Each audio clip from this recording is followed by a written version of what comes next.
शिक्षक साथियों नमस्कार।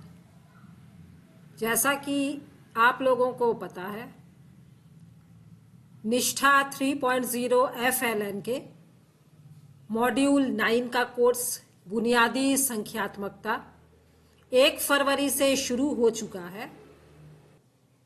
इसे पूरा करने की अंतिम तिथि 28 फरवरी है और इसे सभी शिक्षकों को करना अनिवार्य है। कोर्स के अंत में 20 प्रश्नों की एक आकलन प्रश्नोत्तरी दी गई रहती है, जिसमें 70% अंक लाने होते हैं, अर्थात 20 प्रश्नों में से 14 प्रश्नों को ठीक करना होता है, तभी हमें सर्टिफिकेट मिलेगा। और इसके लिए हमें 3 अटेम्प्ट दिए जाते हैं। हर अटेम्प्ट में नए प्रश्न आ जाते हैं, तो मैंने इस वीडियो में तीनों अटेम्प्ट में आए सभी 34 प्रश्नों को हल किया है और इन्हीं 34 प्रश्नों में से कोई 20 प्रश्न आपकी आकलन प्रश्नोत्तरी में आएंगे। तो मुझे उम्मीद है कि यह वीडियो आपको 20 में 20 अंक लाने में मदद करेगा और आपका एक ही बार में सर्टिफिकेट आ जाएगा। तो चलिए शुरू करते हैं। यहां पर पहले अटेम्प्ट में दिए गए 20 प्रश्न हैं। प्रारंभिक अवस्था में गणित सीखने के दौरान एक बच्चे से यह अपेक्षा नहीं की जाती है कि, और इसका सही उत्तर होगा, गणितीय तकनीकों के लिए आवश्यक परंपराओं को जाने। यदि छात्र विभिन्न त्रिभुजों के गुणों का नाम बता सकते हैं लेकिन अभी तक उनके बीच संबंध नहीं देख पा रहे हैं, तो वे वैन हील ज्यामितीय सोच मॉडल के किस चरण में हैं? और इसका सही उत्तर है विश्लेषण। निम्नलिखित में से कौन सा आकलन का उपयुक्त तरीका नहीं है? और इसका सही जवाब है याद रखने पर आधारित एक परीक्षा। अगला प्रश्न है, गुणन सीखने या समझने में उपयुक्त क्रम क्या होना चाहिए? और इसका सही विकल्प होगा 2, 4, 1 और 3।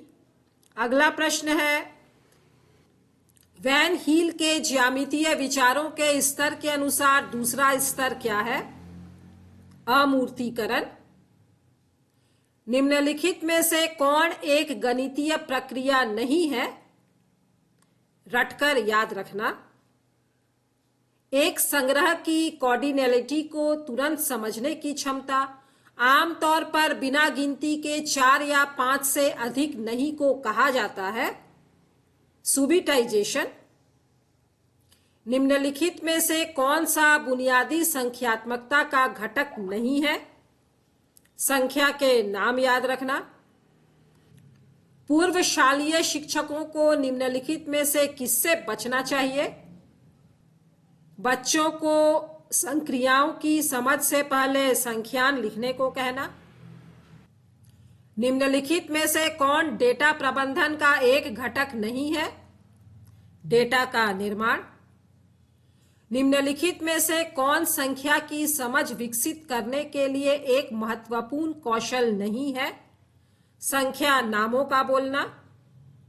जिन चीजों में कुछ विशेषताएं समान हैं, उन्हें एक साथ रखने से खाली स्थान की क्षमता में वृद्धि होती है। वर्गीकरण। संख्याओं को सीखने से पहले एक बच्चे को वस्तुओं को क्रमबद्ध करने में सक्षम होना चाहिए, क्योंकि क्रम संख्याओं को क्रम में रखने या क्रम में रखने से संबंधित। संख्याओं को पढ़ाने का सही क्रम क्या है? और इसका सही विकल्प होगा पहला, चौथा, तीसरा और दूसरा। मापन शिक्षण के लिए निम्नलिखित में से कौन सा उपागम नहीं होना चाहिए? शिक्षक द्वारा माप की मानक इकाइयों और उनके रूपांतरों को सीधे पेश करना। सीमा के पास 12 गुलाब है, शिफा के पास 15 गुलाब है, किसके पास ज्यादा है और कितने से?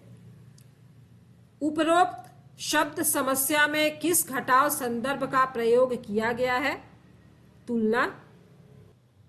वस्तुओं के मिलान या जोड़ी बनाने की गतिविधियां किस पूर्व संख्या कौशल के विकास में मदद करेंगी? वर्गीकरण। संख्यात्मकता की मजबूत बुनियाद सुनिश्चित करने के लिए बच्चों का मूल्यांकन किया जाना चाहिए। सतत रचनात्मक या अनुकूली विधियों के माध्यम से। अंक क्या होते हैं? संख्याओं के लिए प्रतीक। एक संग एक संगतता की समझ के निर्माण के लिए बच्चों को खाली स्थान का अर्थ समझने की आवश्यकता नहीं है। संख्या निर्देश करने की प्रणाली। तो इस तरह से यहाँ पर हम लोगों ने फर्स्ट अटेम्प्ट में आए 20 के 20 क्वेश्चन को अटेम्प्ट कर लिया है। चलिए अब देखते हैं सेकंड अटेम्प्ट में आए हुए नए प्रश्न। डैश संख्याओं का उपयोग किसी वस्तु की स्थिति का वर्णन करने के लिए किया जाता है जब उन्हें एक विशिष्ट क्रम में व्यवस्थित किया जाता है, और इसका सही विकल्प होगा क्रमवाचक। निम्नलिखित में से कौन सा संख्याओं का प्रकार और उपयोगिता नहीं है? सौंदर्य संख्या। निम्नलिखित में से कौन सा पूर्व संख्या कौशल नहीं है? अंक जानना। निम्नलिखित में से कौन संख्या की समझ विकसित करने के लिए एक महत्वपूर्ण कौशल नहीं है? संख्या नामों का बोलना। शून्य की अवधारणा को निम्नलिखित में से किस संक्रिया के माध्यम से सर्वोत्तम रूप से प्रस्तुत किया जा सकता है? घटाओ। कितनी बार 4 जोड़ने से 16 प्राप्त होगा? 4 बार।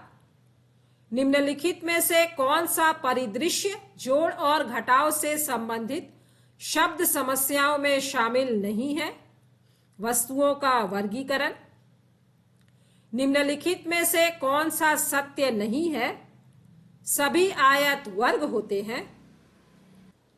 निम्नलिखित में से कौन सा बुनियादी संख्यात्मकता का घटक नहीं है? संख्या के नाम याद रखना। निम्नलिखित में से कौन गणित अधिगम के आकलन का आयाम नहीं है? प्रक्रियात्मक ज्ञान। अब चलिए हम लोग तीसरे अटेम्प्ट में आए नए प्रश्नों के उत्तर जानते हैं। गणना की प्रक्रिया के दौरान विद्यार्थी क्या नहीं कर रहा होता है? नंबर के नाम लिखता है। निम्नलिखित में से किसमें दिए गए नियम के अनुसार वस्तुओं के संग्रह का क्रम शामिल नहीं है? वर्गीकरण। निम्नलिखित में से कौन सा युग्म एक दूसरे के पूरक नहीं है? घटाव और गुणा।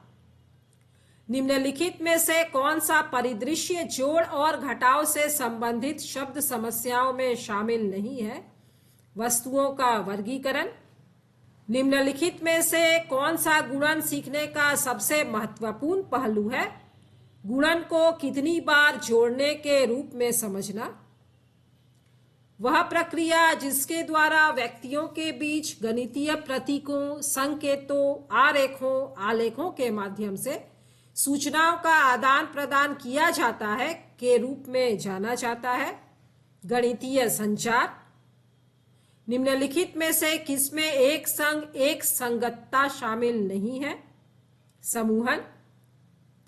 वस्तुओं के समूह के आकार को मापने और संप्रेषित करने के लिए निम्नलिखित में से किसका उपयोग किया जाता है? कार्डिनल संख्या। कब कहा जाता है कि एक बच्चे ने आकार और स्थान की समझ हासिल नहीं की है? जब बच्चा बिना समझे घन, घनाभ, गोला आदि आकृतियों के नाम रटता है। तो शिक्षकों, ये थे तीनों अटेम्प्ट में आए 34 प्रश्नों के सटीक उत्तर, और मुझे उम्मीद है कि ये आपको 20 में 20 प्रश्नों को सही करने में मदद करेंगे। मिलते हैं मॉड्यूल 10 के आकलन प्रश्नोत्तरी के सटीक उत्तरों के साथ। Thank you.